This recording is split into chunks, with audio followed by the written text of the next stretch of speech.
इंद्रप्रस्थ ये इंद्रप्रस्थ हर युग का ये भारत दर्शन हर युग का ये भारत दर्शन हर युग का ये भारत ये दर्शन इंद्रप्रस्थ ये इंद्रप्रस्थ ये इंद्रप्रस्थ ये इंद्रप्रस्थ ये इंद्रप्रस्थ ये Indraprastha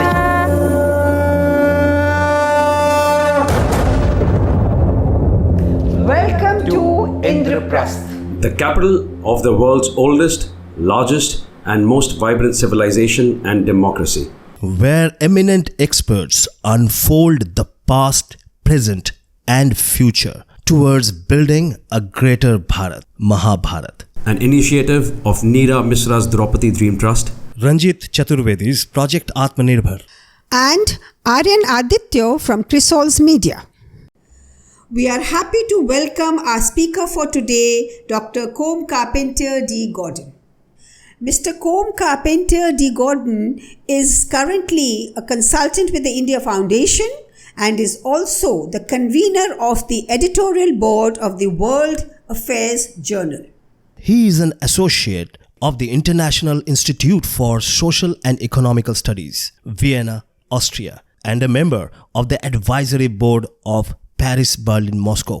Come Carpentier is an author of various books and several articles, essays, and papers. The topic for today is Indra in the international and national arena of ancient civilization. Welcome everyone.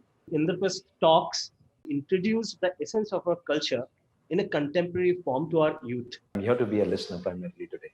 Thank you, Pranam, Namaskar. Thank you, Neeraji, for organizing this after so many other very auspicious and enlightening occasions in which we have gone into many different facets of Indian civilizational traditions and culture and symbology, and also very, if I might say, hard historical facts. Now, I want to make a few general statements leading up to the topic at hand, because I do not claim to be able to teach anything to scholars, Indian scholars of their own history. Many of them are far more versed than I am in some of the intricacies of the historical legacy in the Mahabharata. But my advantage is that I have been trained in both in certain aspects of Indology as well as in world history and anthropology of other parts of the world. Therefore, I can see connections that may not be so apparent sometimes to people who are focused on Indian studies. And I know that certain students of ancient history have made connections with other parts of the world in the remote past.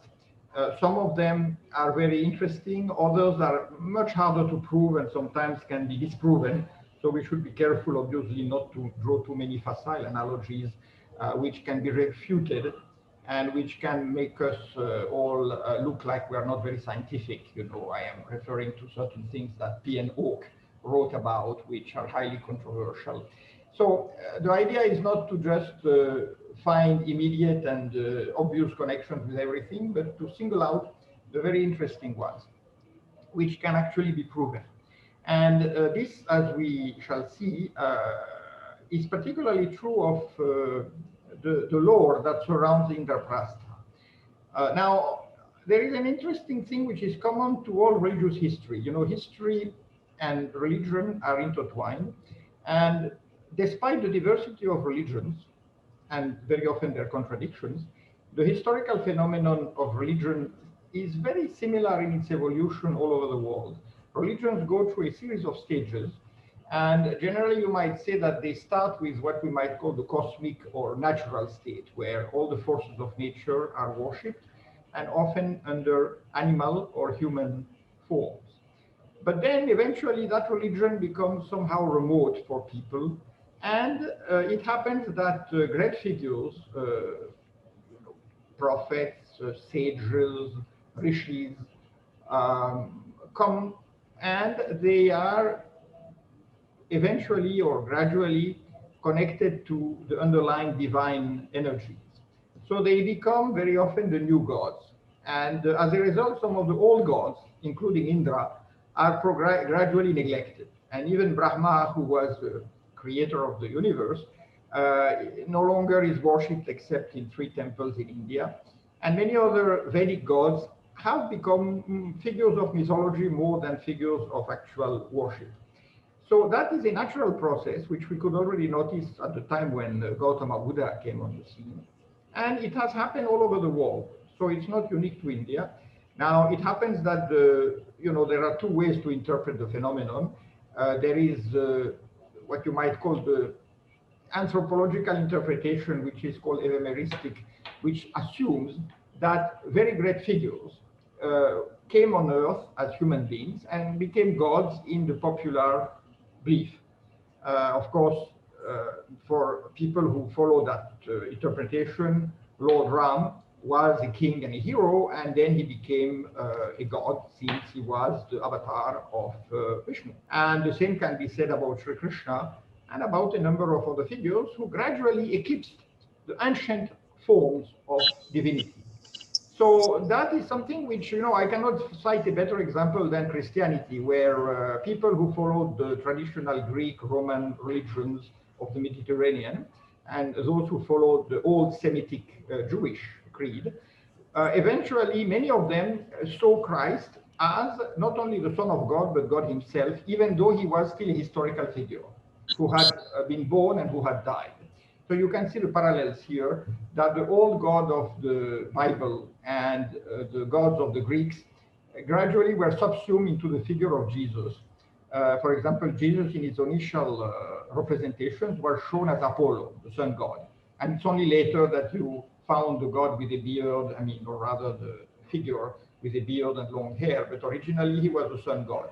So that gives you an example of how figures of worship evolve and oscillate between divinity and humanity. Why am I saying this as an introduction? Just to remind you that Indraprastha is, of course, is the city of Arjuna, which he founded for him and his 4 brothers, and which was eventually ruled by the eldest brother, Yudhishthira.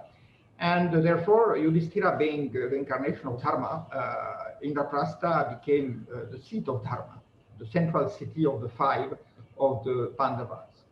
And as we know, the 5 cities are still there. So there is something deeply historical which remains in place, and these names haven't changed. So it shows, except for Delhi, of course, because Indraprastha was eventually subsumed into Delhi and everybody forgot about the pre-Islamic cities that had occupied the site. So I know that one of the ambitions of Niraji and of quite a few other people would be to restore the original name of Indraprastha to Delhi. But the other aspects of Delhi's foundation have to do, of course, with the fact that it was called Khandavaprastha. It was part of the Kuru land, but it was a wild, unsettled land, or if it was settled, it was not an organized city. And it was occupied by the Takshakas, and Takshak or Takshaka was the figure who essentially was the lord of the land. And by burning that wilderness, the stage was set for the creation of the new city. And as we all know, Mayasura was spared by Arjuna, and as an act of gratitude, he offered to build the great Sabha. So there is a debate as to whether there was anything like a city before that, or if the city was built from scratch. But the fact is that the Sabha was very much the founding monument of Pandava rule. And we know that Maya, a great architect and a great magician, went to the Himalayas to retrieve some hidden treasures. Some list of objects is given. And in some versions, that list of objects included the Bhauda Vajra, which is essentially the Vajra of Indra, because Indra was the ruler of that land of Indraprastha. So the city was in a way dedicated to him. And they say that the Vajra of Indra, which is made of diamond, and the diamond is actually the bones of Rishi Dadhich. So as a result, you have this merger of the Vedic you might say, iconography, with the foundation of a city which was to be I will say, a sort of an earthly image of the heavenly Sabha of Indra. And now that, of course, brings us to the very image of Indra. Number one, I want to point out that the tradition of burying or finding certain hidden objects in certain specific places, and in the case of the foundation of Indraprastha, the specific objects were found in Lake Bindusara in the Himalayas north of Kailash. So there is a deep connection with, of course, Lord Shiva and with the other divinities of the Himalayan pantheon. And interestingly, in Tibetan Buddhism, which is largely inherited from the Bon tradition of Tibet, the tradition of looking for hidden objects which have been buried there by sages long time ago is very alive. They are called terma, and the people who find them are tertons. So there is that Himalayan tradition inherited from the original Vedic culture, because we can imagine that there was a great deal of interaction between Vedic culture and the Himalayan cultures to the north, which were pervaded by each other. So that's where you see the creation of Indraprastha becoming the seat of the Pandavas. And then we know what happens after the great Sabha is built, when you know, there are all these great ceremonies held to dedicate the city, and all the gods come and visit it and are impressed by splendor, just as all the kings are. And of course, that leads us to throw a little bit of an eye back to the history of the Pandavas, because we know that the Pandavas were a branch of the Kuru household, of the Kuru clan. And the Kuru clan was predominant in northwestern India and beyond, because we hear very early about, in the Mahabharata also, about the Uttara Kurus, which Arjuna visited during his Digvijaya to the north. And the Uttara Kurus obviously appear to have had a connection with the Kurus, but there is a reason from outside India to believe that the Kurus did really rule a large part of what is now India, Pakistan, and Afghanistan, because we find traces of them in other historical accounts, such as, for example, the rather famous Babylonian, or I would say rather Urukian, because it came from Uruk, which was part of Mesopotamia or Chaldea. There we have the novel of Enmerkar, which is about 4,000 years old. And in the novel of Enmerkar, you hear about a particular king who built the Babel Tower, as it came to be known in the Jewish scriptures. But that king was in contact with a land to the northeast called Kura. And the mountain part of that kingdom was called Arata. And Arata and Kura are often seen together. And we know that that king led an expedition to Kura, Arata. In fact, in the Mahabharata, you are told about an Arata, which is located in the Indus Punjab region. And Kura may very well have been the land of the Kurus, which you find all over. You find traces of that name all over the Near and Middle East, all the way to Greece and beyond. For example, we know that King Cyrus, who founded the Persian Empire much later in the 6th century BCE, was actually known as Kurosh, and may very well have claimed a family connection with the Kurus. But also, if you look at the earliest Greek divine statues, they are known as the Kuroi. They are Kurus, and they are always statues of young men. The first ones are, of course, rather primitive and geometric, but then as the Greek art evolved, they became more and more attentive to the human form, and they represented these young men as very handsome gods who bear gifts and who are protectors. And you can see here a trace of the whole, essentially the whole choreography of the Kurus, which in Greek had a long history, because apart from the Kouros, you can find them in all the great museums of Greece, including the Acropolis Museum. But then, of course, that gave rise to the name Kuria, which in Greek means the court of the king. So in other words, the Kurus were those who were the masters of the court, where their vassals and their subjects congregated. And the Curia is still present in the Roman papal hierarchy, because the kings, not the Roman emperor's court was called the Curia, and the Pope's court is called the Curia. So you still have that trace of the Kuros and Curia in the West, which eventually gave rise in English to the court, which means the court of the king, or the court of justice, because the king rendered justice in a court.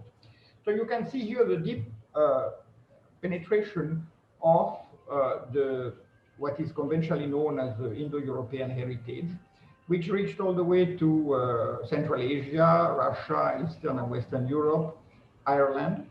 So what is rather extraordinary about it is that it is not confined to the Greeks and Romans in Southern Europe. It also pervades Northern Europe. In other words, you find traces of that common heritage among the Germans, among the Scandinavians, the Swedes, Norwegians, among the Britons, the inhabitants of the British Isles, the Celts, and the people who came and went, the Gauls in France, who still had Sanskritic names and still had very Sanskritic concepts in their form of government.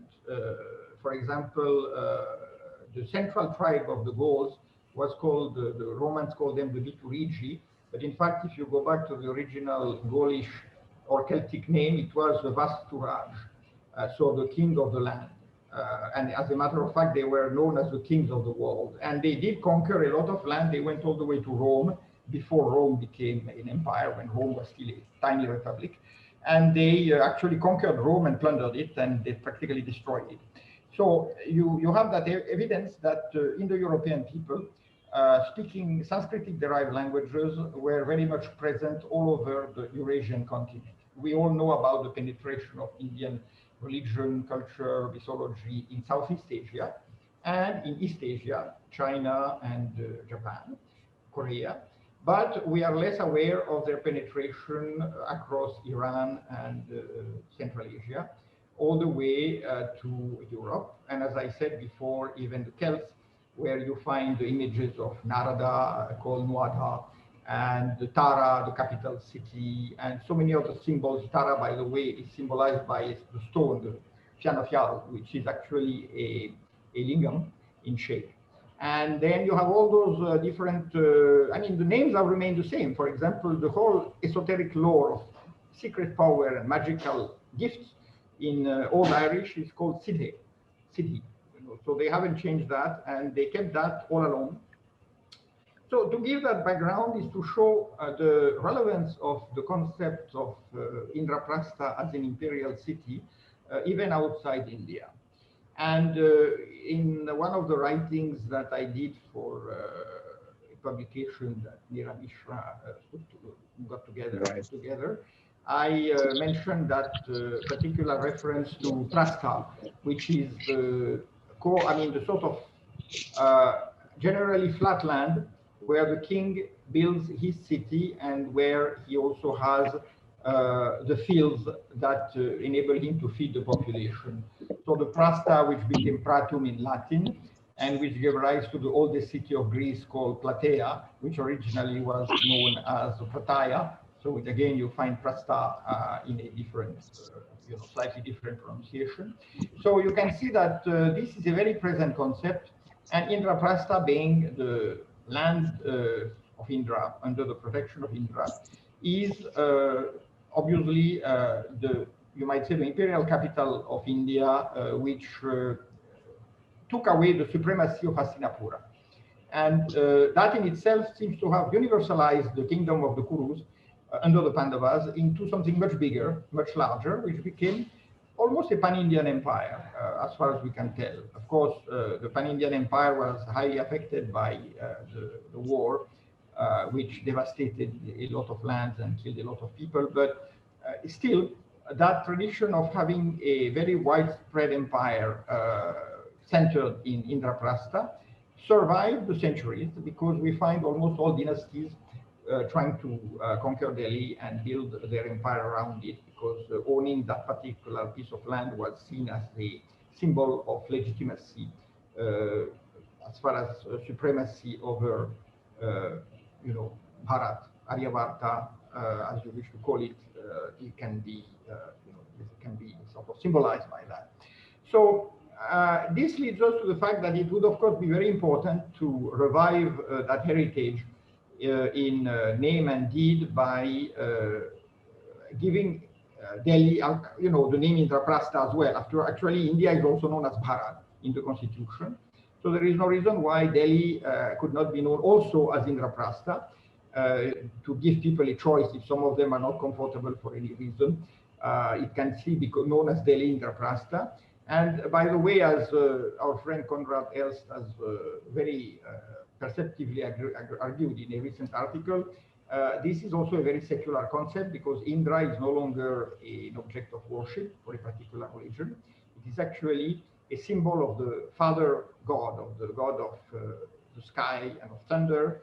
He is also the god of water in some ways, because he is the one who essentially weaves the Indrajal, the weave of Indra, the net of Indra, which is considered to be watery, but which is also a net in the sense in which the Buddhists see it when they describe the net of Indra as a very image of the universe. And quantum physics has very much appreciated that symbol, because in quantum physics, the universe is a net of particles which are constantly interacting and reflecting each other, which are in fact interchangeable. So there is a deep scientific awareness and a very telling analogy behind that concept of Indra's net. So what we have before us is the realization of a image of divinity, of what you might call the Father God, that we can locate in almost every major civilization of the Near and Middle East, not to mention Eastern Europe. For example, Swarog among the Balkanic peoples, and Perun for the primitive Russians, for the the Slavs, the Slavs of Russia before Russia was conquered by the Nordics, by the Vikings. And likewise, we can find this kind of connection among, the gods of Scandinavia, and also the gods of the Romans, of course. Jupiter is very much an incarnation of Indra. And therefore, it's a very powerful symbol of the supremacy of heaven over the earth. And we can see that apart from those theological and cosmological concepts, many of the original principles of politics and government that you find in India in the culture of the Mahabharata are preserved by many other peoples all over the world, as far as, for example, the concept of power, how it is symbolized and how it is passed on. Just as the Indian kings, Rajas, used to divide their lands among their sons, you find that among, for example, the Germanic tribes, who also, in which the kings kept dividing their lands among their sons. And that's how, for example, Germany ended up having more than 360 kingdoms or states, simply because every king kept splitting his land for giving a piece of it to his children. By the way, that was not a very fortunate turn of events, because both India and Germany were, for centuries, dominated by their neighbors, because kingdoms have become so small and were constantly fighting among each other, so they couldn't defend very well the common land. And that was the fate of the German Empire until 1870, when Bismarck reunified it. Of course, many people said that he shouldn't have done it, because afterwards we got Hitler, which was a lot less interesting, which wouldn't have happened if Germany hadn't been unified. But anyway, the history is that a land that is divided too often ends up, breaking down and losing its ability to protect itself. But still, it's very interesting that the concept of sovereignty and inheritance has remained pretty much the same among many of the Indo-European peoples, which showed a very strong imprint of the original culture.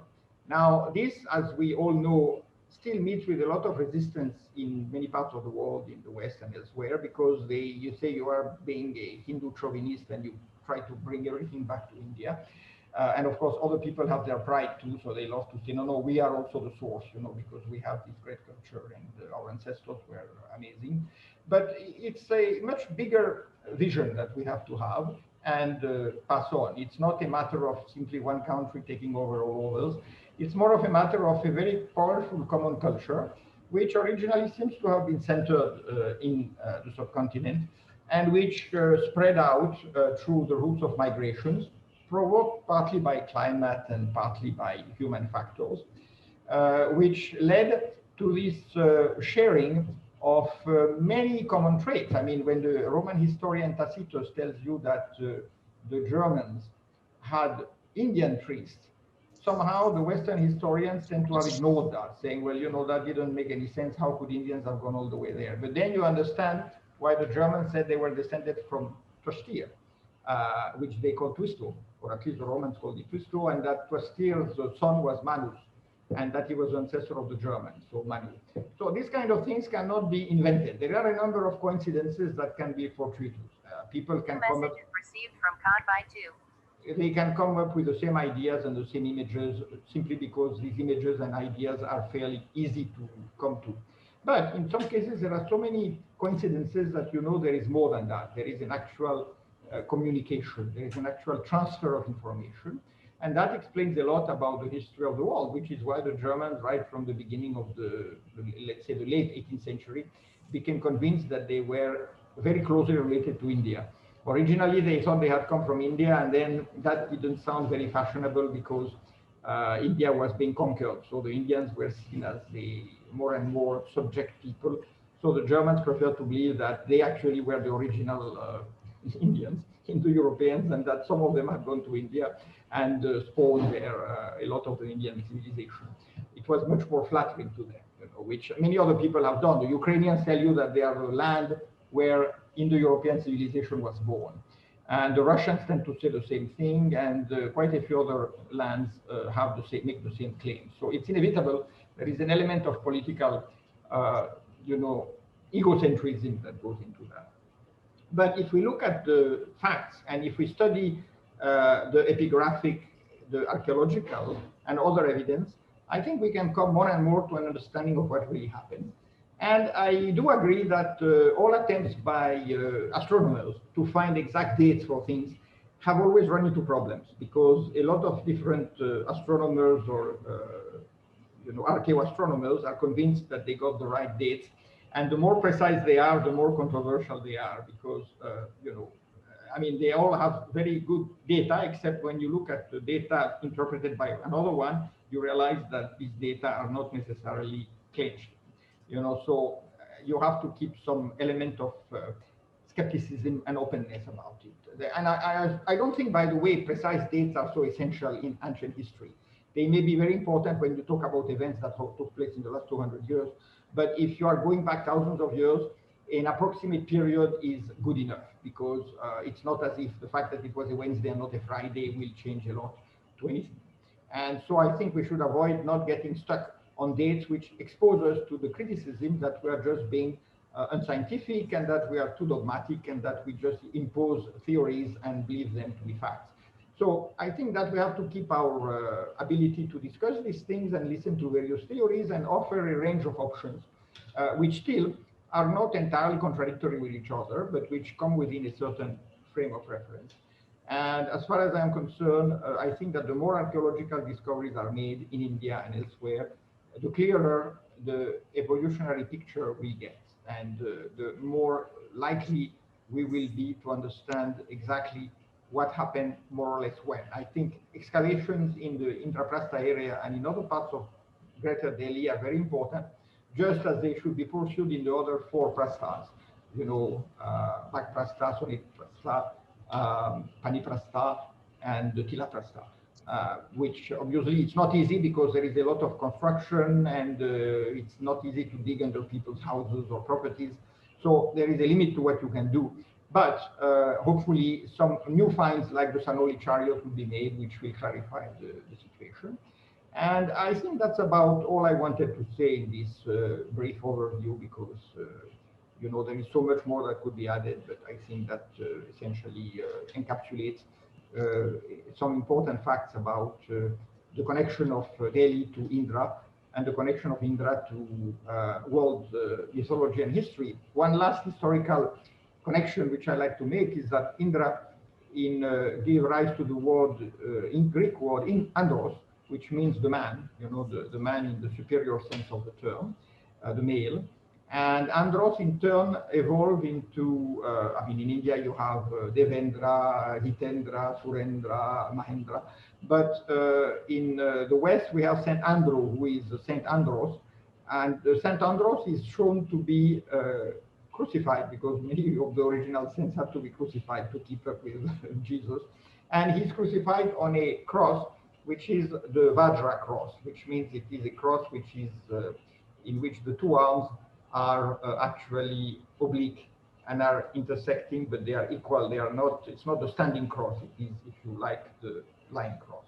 So there is a connection with Indra and the Vajra in Saint Andrew, who is the patron saint of Russia, by the way. So a very powerful Slavic symbol, originally a god, because when Christianity became monotheistic, it couldn't do with gods, so it had to make them into saints, and a lot of that has happened. Just as in other religions, saints have become gods, and in fact in Christianity, especially in Catholicism, saints are practically worshipped like gods, so the difference between them is not so strong. And when people say, oh, you have monotheistic religions and polytheistic religions, actually the difference is not so sharp. And there is a great deal of intermingling, except of course when you come into a very strictly, supposedly monotheistic religion like Judaism or Islam. But even Islam, as you know, has always been in a big internal conflict about whether or not saints should be worshipped. And a lot of the Muslims, especially the Sufis, worship certain saints, which you might say radical or fundamentalist Muslims try to eliminate and destroy, sort of wipe out of the common memory, because they believe this is a form of polytheism. It is a return to paganism. So you can see how instinctively the human soul is polytheistic, in the sense that it needs many symbols and many different personalities to channel its spiritual energy. And that is, I think, the benefit of Hinduism, that it has kept a very resolutely open frame of reference in which so many divine embodiments are honored and worshipped. And even when they are not worshipped, they are still remembered, like Indra. So thank you. That's fantastic, Com. Really interesting. You've taken this around the whole world. As we see the cultural heritage of Sanatan Dharma, and as you see the conflict on the globe in the coming years, would we be able to sustain our same values in India and abroad? Because I could see that in many foreign countries, people are adopting the Hinduism values, or rather I should say Sanatan values. So do you think there is a threat, and will we be able to save that? The answer is complex, because on the one hand, most ancient religions are in some kind of trouble. And there is in many people, there is a loss of faith in ancient traditions, which they often compensate by adopting new creeds. And the new creeds are of any sort of and kind. So, for example, a lot of people abroad are now following certain Hindu traditions or certain Hindu gurus, certain paramparas, and it doesn't mean that they understand the scope and the reference of Sanatan Dharma as a whole. This becomes more of a personalized worship or a set of practices which may be either mystical or ritualistic, but without necessarily having the greater picture in mind. On the other hand, people who are philosophically minded, like some of the great scientists, physicists, and biologists, they can become very convinced that the teachings of Vedanta, Buddhist psychology, Tantra, and other schools of Indic thought, they carry very deeply valuable notions which are scientifically validated. So, in that sense, they may be completely open to the wisdom of India, even though they do not often understand it, because it turns out that many of the scientifically minded people are not religiously minded, and vice versa. People who are interested in religion, they don't care much about science, and there can be crossovers, but it's not often the case. So as a result, what I would say is that first, it's important that India keeps its tradition alive and doesn't get taken over by commercialization and sort of cosmopolitan, like many Indians in the US have become. The young generation, where basically they don't know much about India anymore, and sometimes they don't even like it, and they become left-wing activists. Like we know some of the famous cases. Even those who are in Congress, in the US Congress, and now they have become very vehement against India because they think India is a country of, feudalism and patriarchy and Hindu chauvinism and Brahmins, etc., etc. So that to them is anathema. And so sometimes they have a kind word for Buddhism, but they don't accept the Hindu culture because they think it's just backward and all that. So there has to be some real work done so that a lot of younger people do not go this way in India too. Beyond that, I do think that eventually religions are all restructured and reformed, and that some new kinds of practices are coming up. Some of which may be very deeply in this Indic in background. For example, people who follow Maharishi Mahesh Yogi, they may not know everything about Hinduism, but they do basically adhere to Indic concepts. And the same is true of people who follow Tibetan Buddhism, even there. So there is hope, but there is also a big danger. And the fact is that you cannot keep religions intact as they were, because the world changes and religions change too. You cannot keep them as in a museum. But you have at least to keep the basic values and to make people aware of the past of that religion. Even if they are not going to, are not going to go back to maybe Vedic practices and worship, the various deities, Varuna and Agni, and maybe they won't, but at least they will understand what that meant, and they may practice in a different way, like many people now do. They don't practice yajnas, but they sing bhajans, and so evolution is there for sure. Why Yamuna? Do you think there is something about Yamuna, about this land, that we need to research on? Because Yamuna is considered to be the daughter of Sun. She's supposed to be the sister of Shani and the sister of Yabraj. She was the firstborn twin of the sun god, and all of that stuff. So why Yamuna? Why is Indraprastha on the banks of Yamuna? That is my question. And do we need more research on this? There is the research certainly should be done, because the fact that there is that reference to, the best land on earth, Brahmavarta, which is a bit north of Delhi, around Kurukshetra, the Dvaravati and all that. That is definitely a very strong message that this was a cradle of the Brahmavarta, Aryavarta civilization, and Ila, the famous Ila, the daughter of Manu, so Ilavarta, and that Ila you find with the Greeks, who were known as the daughters of the son of Ila, the Hellenes.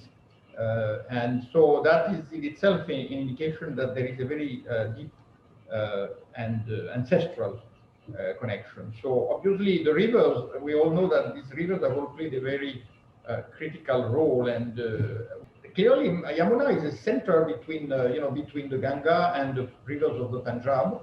The Greeks were originally convinced that the Indus and the Nile were the same river. When Alexander got to the Indus, he sent an expedition with Nearchus to try to get from down the Indus and then trying to find the Nile. And of course, they ended up in the Arabian Sea. And at that time, they couldn't tell whether or not it was true. But they said both rivers are crocodiles, so clearly the Indus and the Nile are the same river. Anyway, all this is to show that that connection between India and Egypt is a very long established tradition.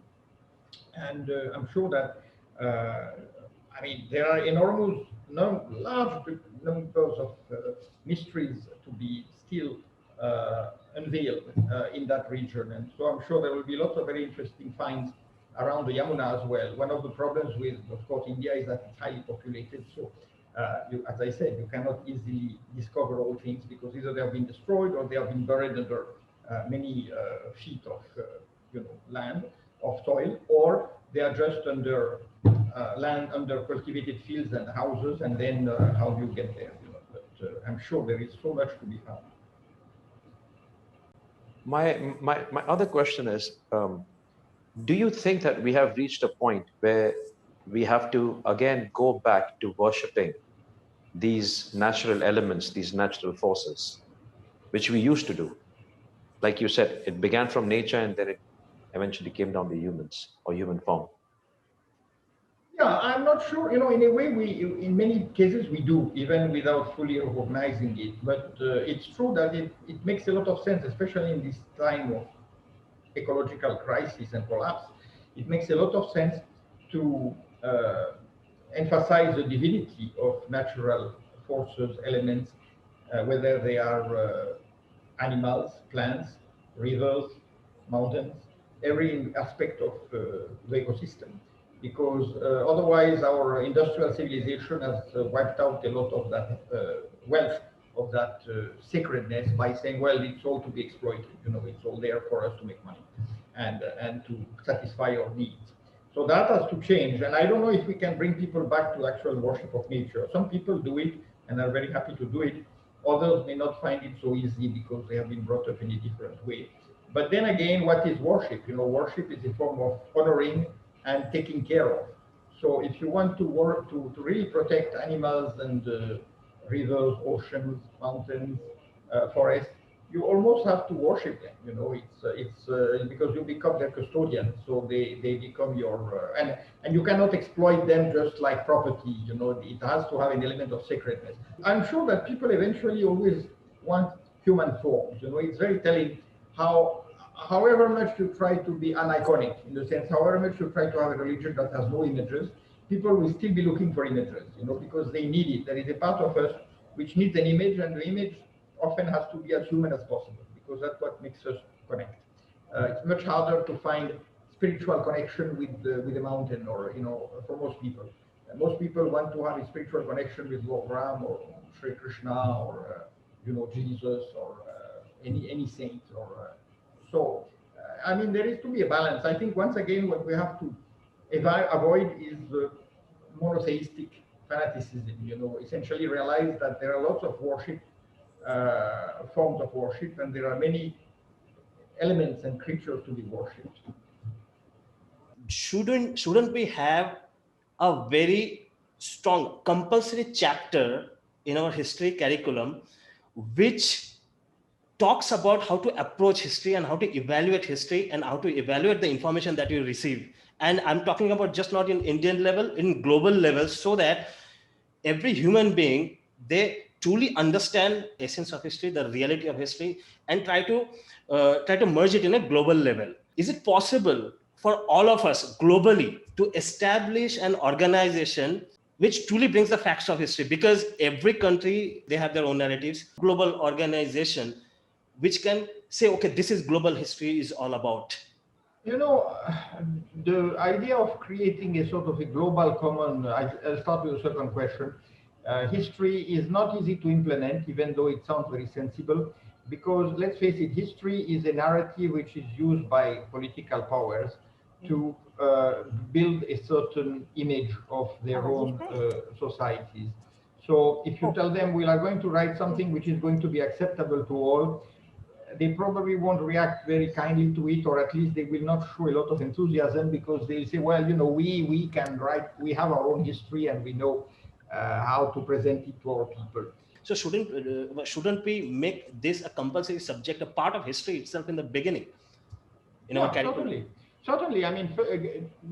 Making people aware that we know very little, that we have tried to keep certain traditions and reconstruct certain forgotten facts, which cannot always be proven in the scientific text, in the scientific, according to the scientific method, and letting people look further and not get imprisoned in a particular narrative, like, for example, people in Pakistan or in Saudi Arabia, who are told this is what happened and this is the perfect way and anything else you hear is wrong, So that is not, obviously that's a very bad service to render to anyone, but we also have to keep in mind that actually people, especially children, are not really interested in facts. They are interested in legends. We are attracted to things that are make us dream. So facts also have to be given. That's why mythology exists, in whatever name, by whatever name you call it, because facts are dry. People. I mean, I always said that one form of cruel and unusual punishment in the United States is the teaching of American history, because it's one of the most boring subjects you could imagine. Lawyers drafting articles and then people voting. There's no poetry there. It's much more interesting to learn about, the Digvijayas of Arjuna and his brothers and how they conquered those people and brought back their spoils. And so this is part of the human imagination, especially among very young people. Do you understand? Okay, before I open this for everybody else, one little small question, very curious about it, especially because you are from Europe. So I'm very greedy to ask you a question.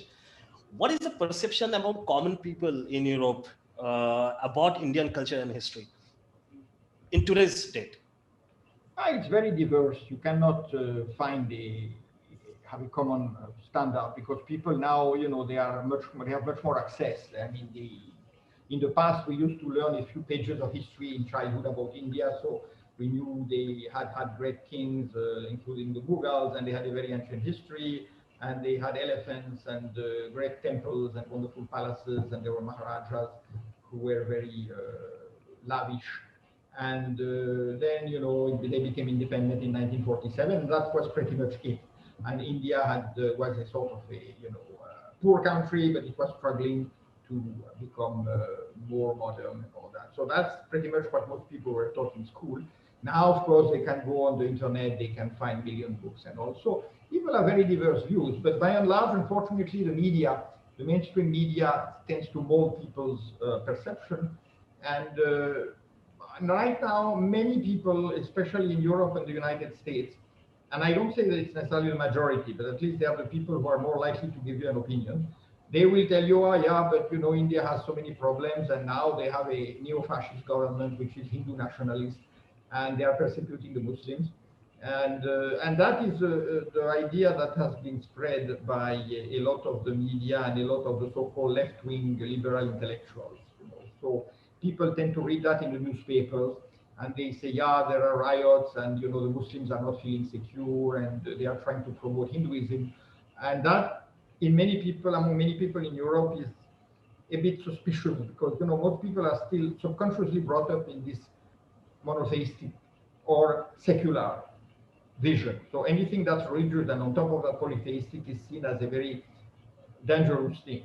I know people who have done yoga, who are very much into meditation, and they have followed some guru or another, but they are still very put off by the current political situation in India. They say, that's not what we want. We wanted Gandhi and, non-violence and peacefulness, and now we have this kind of very militant Hindu government.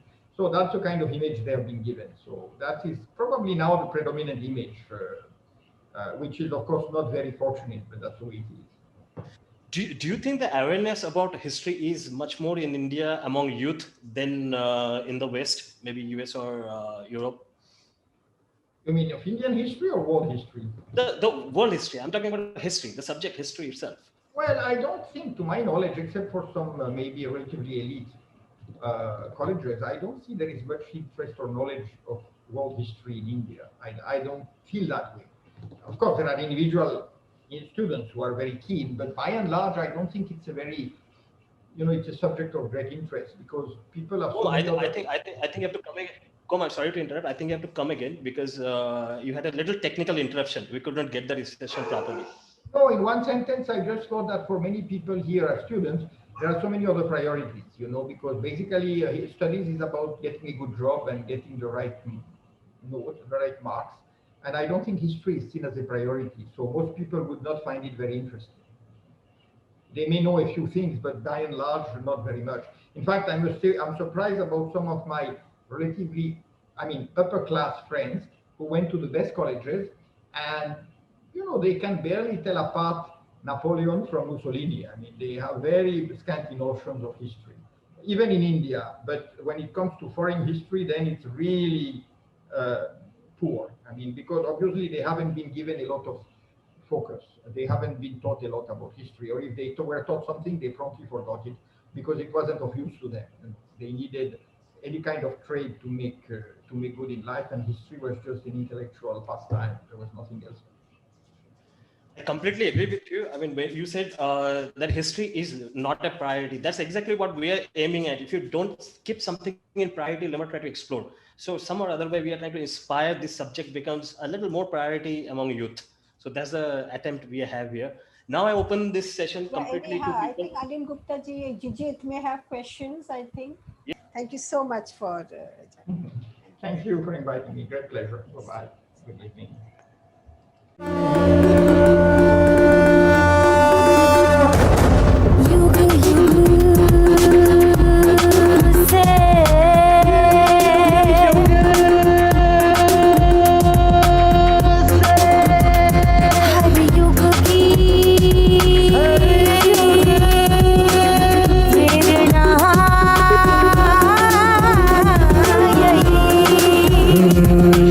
Indraprastha जय इंद्रप्रस्थ जय इंद्रप्रस्थ हर युग का ये भारत दर्शन हर युग का ये भारत दर्शन हर युग का ये भारत दर्शन इंद्रप्रस्थ जय इंद्रप्रस्थ जय इंद्रप्रस्थ जय इंद्रप्रस्थ जय इंद्रप्रस्थ जय इंद्रप्रस्थ